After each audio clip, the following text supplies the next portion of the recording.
Hi, Armand here to talk about using astrology to get what you want.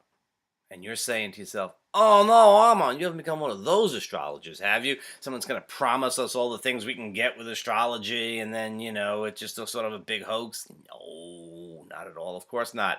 Don't worry about that. We're going to talk about how to use astrology to get what you want. And to tell you the truth, if you're using astrology, you want something. It could be a new car, it could be a new job, it could be understanding your relationship dynamics, it could be insights into your spiritual path, but you want something. So let's talk about how to get what you want using astrology. Well, the first thing is knowing what you want, and that's what we're going to talk about in this video. Now, I'll tell you, about half the people dropped off right at that point. They said, oh, I know what I want, so forget it. I'm coming into part two, how to use astrology. To tell you the truth, I disagree. I think many of us have trouble knowing what we want, or we have trouble phrasing it in the right way. It's very much a matter of sort of languaging it the right way. And that's what we're going to talk about in this video. Now, whether you're talking about your unconscious that's listening to your conscious mind and saying, okay, I can arrange that, or whether you're talking about the universe that's out there listening to you and saying, okay, I can arrange that, either way, we're talking about very literal speech, okay? So when you say, I said, I want this, but you know the whole thing that I really want, that doesn't work so well when it comes to the unconscious and the universe. Probably the same thing at some level. Um, if you just simply look at it from a sort of cognitive, behavioral, psychological approach, our self-talk really matters. So we need to be specific. We need to know what it is we want. We need to know how to go about asking for it. And this applies to astrology, but it applies to everything. In the next video, we'll talk about specifically how astrology can help and even help us know what we want. But in this video, we're just looking at the general principles of it. Stick with it. It's worth it. All right, the first thing you have to do is frame things in a positive sense. Don't say things in the negative. If you can say things in the negative sometimes, but not for this purpose, okay? So when I say to people, well, what is it you want? And I hate my job. Okay, well, hating your job may be what you have in the present, but it's not what you want in the future. That's just describing your current condition. It's not describing your future goal. So you need to phrase it in a positive way. My relationship is going nowhere. That doesn't help. It could be true, but it doesn't help.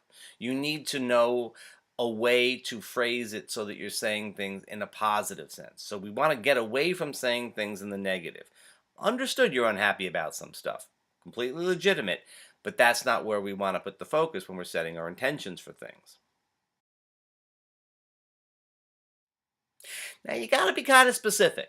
When you say, for example, I want to make more money. Okay, the universe listens. How do you feel about your nickel an hour raise? It's not enough, right? So you want to be specific. If you're making 35 somethings this year, and you say, well, I want to make 45 somethings next year. That's a specific. That's something that we can latch on to. That's something that is a positive and specific way of saying things.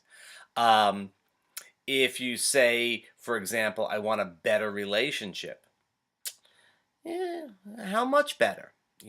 What's really important to you? I want to feel loved and appreciated, and I want to be able to give love, and I want to feel happy in my relationship or secure in my relationship. What are those parameters that are really going to work for you? Comparative statements like more and better and happier, they're not so good. They're not so good. You want to be happy. I want to be happy in relationship. Not I want to be happier. Okay, here's where you're going to get pissed off. We don't want to be too specific with things. It goes the other way as well. When you say I want to be Northeastern Regional Manager for the Blip Blop Corporation, or something like that, or I want to live at 23 Elm Drive, or something along those lines, and you set a very, very specific goal to yourself, you do a couple of things that can be a little bit of a problem. The first thing that you do is you set up this set of expectations for yourself where everything else that isn't that one thing kind of gets ignored. Lots of other good opportunities for a place to live or lots of other good job opportunities wind up passing you by. It may be that you don't get that specific thing, although Eventually, many of us are really good manifestors, and we will eventually wind up getting what we ask for. As the old saying goes, it may not be what you want, but it'll be what you ask for. So we need to be a little bit more open ended with things. We can't be too specific about stuff. We'll miss a lot along the way getting to that goal. And when you finally get to that goal, it may not be what you want anymore. Then you got to kind of retread. If it's like to be happy in your job, to have a place to live that you love, that's fine.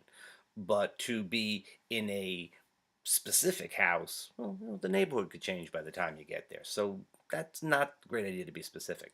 On the other hand, when it comes to people and relationships, that doesn't work at all. People have their own free will, they're on their own paths, and you can't bend them over towards what you want because you think that that would be good for you. I know if it kind of works out in the end, then it becomes this romantic love story, but, you know, otherwise just a little bit creepy. So you have to, you can want a loving relationship and you can love anybody that you want, but that you got to have that person. That's verboten. Another thing you have to do is be realistic. If you say, I made $35,000 this year and I want to make 3 million next year, it's possible. But your own inner BS detector is likely to go off when you do something like that, and you go, well, "I'm not going to do that. I'm saying it, but I don't really believe it." If you say it and you think it's really impossible, if that's your real belief that it's impossible, you're right. So you will manage to your unconscious in the universe go, oh yeah, he doesn't really think it's possible, so it's not going to happen. Um, Trying to convince yourself that you can do something that you think is unrealistic takes a lot of work and it probably won't be successful. So set a goal that you can reach. Here's a good idea, and you should do this regardless of anything. I think this is a good exercise. Set little goals that you could reach in about a month. Something that's it's a little bit of a stretch. You gotta work for it. You don't have it right away. It's not a given. You know, but set a short-term goal and then set another short-term goal and or set a few at the same time and work towards those it's a good practice for getting towards longer term goals, and it helps you to learn how to make things happen in a realistic kind of way, and it convinces you that you can do stuff, which is real important as well. Okay, these are a few ideas just get you started. Next time we're going to come back and talk about how astrology can actually help with making these things happen.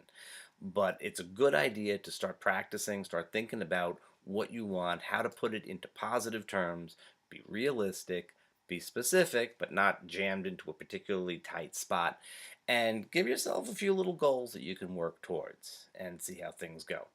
In the meantime, you can stop by integralastrology.net for lots of good stuff, and you can stop by relationshipsandastrology.com for relationship stuff, and you can always browse the YouTube channel, and of course, you can stop by and like Integral Astrology on Facebook. There's so much for you to do.